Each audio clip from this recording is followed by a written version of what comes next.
सांग माने प्रतिदिन राति शोवा पर आम विभिन्न प्रकार स्वप्न देखु। बेले बेले आम भल स्वप्न देखा पाई था तो एवं बेले बेले आम खराब स्वप्न देखा पाई था जो आम आमर परिवार लोकों सांगसाथी मानक यही स्वप्न विषय कही था।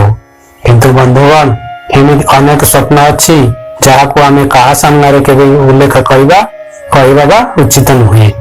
आज भिडियो यहीपरि आम 6टी स्वप्न विषय जाना जार गोपनीयता केवल आमरी मध्य सीमित रहा उचित। बंधुगण आपण समस्त को आम यूट्यूब चैनल पुणी थे स्वागत। यदि तुम्हें प्रकृत में प्रभु श्रीकृष्ण जड़े परम भक्त अट तेरे वीडियो को एक लाइक एंड सब्सक्राइब करंतु एवं कमेंट रे जय श्रीकृष्ण जरूर लिखंतु। सांग माने आमर प्रथम तालिकार प्रथम स्वप्न होउछि स्वप्न रे भगवान को देखिबा। बंधुगण जदि तुम्हें तुमर स्वप्न रे भगवान को देख तेबे तुम्हें से ही लोक मानक मध्यरु जणे जे ईश्वर प्रिय लोक मानक मध्यरु जणे एवं तुमको बुझिबाको पड़िबो कि तुमर आत्मा जगतर अन्य लोक मानक अपेक्षा बहुत शुद्ध अटे। सेथिपाई तुमे ए स्वप्न विषय कहारी को बतांतु नाही नचेत तुमर एही स्वप्न रे देखिथिबा फल वृथा होई जीवो। द्वितीय रे साप देखिबा। हाँ बंधुगण द्वितीय रे यदि स्वप्न रे साप देखिबा यदि अधिकांश लोक साप को भय करती किंतु स्वप्न रे साप को देखिबा अत्यंत शुभ होता है। यही स्वप्नर अर्थ होउछि आपण भविष्यत रे धनर प्राप्ति होइबो।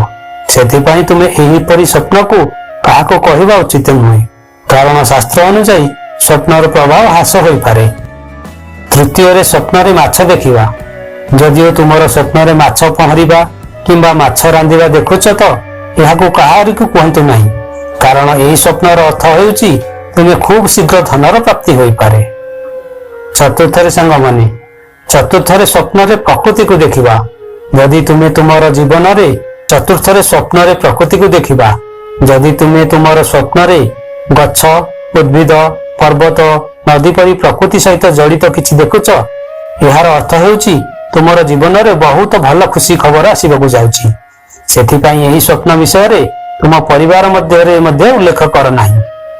पंचम रे देखिबा संग माने पंचम रे स्वप्न रे मंदिर घंटी एवं शंखर शब्द शुणिबा। यदि तुम स्वप्न रे मंदिर घंटी किंबा शंखर शब्द शुणुच यार अर्थ हेउछि तुमे धनर प्राप्ति हेबाकू जाउछि।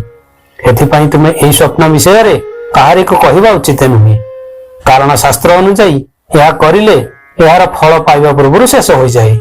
षष्ठ रे आमे देखिबा संग माने षष्ठ रे एक स्वप्न रे जणे महिला को देखिबा।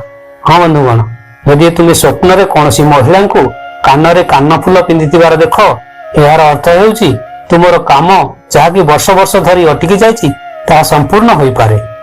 बंधुगण एहीपरि 6 स्वप्न विषय रे आमे एही वीडियो रे जानिबाकू पाइले। एबे हमको दियंतु विदाय। मु आशा करे आपण मानकु हमर एही वीडियोटी पसंद आसीथिबो। यदि वीडियोटी भल लागिछि वीडियो को लाइक करंतु एंड चैनल को सब्सक्राइब करंतु। कमेंट लिखंतु जय जगन्नाथ।